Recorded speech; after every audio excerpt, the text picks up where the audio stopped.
शासन द्वारा उठाए गए इस कदम के तहत कई महत्वपूर्ण मंडलों में प्रशासनिक नेतृत्व को बदला गया है। नए मंडलायुक्तों की तैनाती से क्षेत्रीय विकास परियोजनाओं को रफ्तार मिलने की उम्मीद है। शासन की मंशा है कि मंडल स्तर पर सरकारी योजनाओं की निगरानी और समन्वय अधिक मजबूती से हो सके। नए अधिकारियों के सामने सबसे बड़ी चुनौती विकास कार्यों को समय पर पूरा कराने और आम जनता से जुड़े मुद्दों का त्वरित समाधान निकालने की होगी। शहरी और ग्रामीण दोनों क्षेत्रों के संतुलन को ध्यान में रखते हुए यह पुनर्गठन किया गया है। स्थानीय प्रशासन को अधिक जवाबदेह बनाने के लिए ये फेरबदल काफी अहम माना जा रहा है। मंडल स्तर के साथ साथ विकास प्राधिकरणों और महत्वपूर्ण नियमों में बड़े स्तर पर नई नियुक्तियां की गई हैं। बुनियादी ढांचे के विकास, औद्योगिक गलियारों के निर्माण और शहरी आवास योजनाओं को गति देने के लिए अधिकारियों को विशेष जिम्मेदारियां सौंपी गई हैं। औद्योगिक निवेश को बढ़ावा देने और राज्य में रोजगार के नए अवसर पैदा करने के लिए संबंधित एजेंसियों के शीर्ष पदों पर नई ऊर्जा के साथ काम शुरू करने के निर्देश दिए गए हैं। बिजली वितरण और दुग्ध जैसे विभागों में भी प्रबंधकीय सुधार लाने के उद्देश्य से नेतृत्व में बदलाव किया गया है।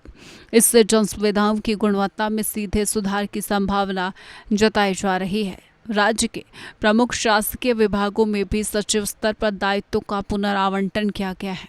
प्रशासनिक सुधार, गृह और आवास जैसे अति संवेदनशील और महत्वपूर्ण विभागों में कार्यों को गति देने के लिए नई नियुक्तियां की गई हैं। इसके अतिरिक्त कई वरिष्ठ अधिकारियों को उनके वर्तमान पद के साथ साथ अन्य विभागों का प्रभार भी सौंपा गया है, ताकि कृषि उत्पादन और नगर नियोजन जैसे महत्वपूर्ण क्षेत्रों में नीतिगत निर्णय बिना किसी रुकावट के लिए किए जा सके। इस रणनीति का मुख्य लक्ष्य लाल फीताशाही को खत्म करना और निर्णय लेने की प्रक्रिया को तेज बनाना है। कुल मिलाकर यह व्यापक बदलाव राज्य में सुशासन और विकास की गति को और तेज करने का एक स्पष्ट संदेश है।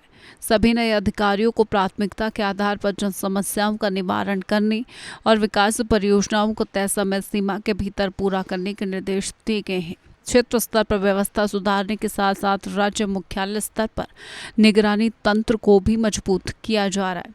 अब देखना यह होगा कि इस बड़े फेरबदल के बाद जमीनी स्तर पर प्रशासनिक कार्यशैली में कितना सकारात्मक और त्वरित बदलाव देखने को मिलता है। उत्तर प्रदेश सरकार ने प्रशासनिक व्यवस्था को अधिक प्रभावी और सुचारू बनाने के उद्देश्य से 13 वरिष्ठ आईएएस अधिकारियों का तबादला किया है। इस बड़े फेरबदल के तहत कई मंडलों के कमिश्नर और प्रमुख विभागों के शीर्ष अधिकारी बदले गए हैं।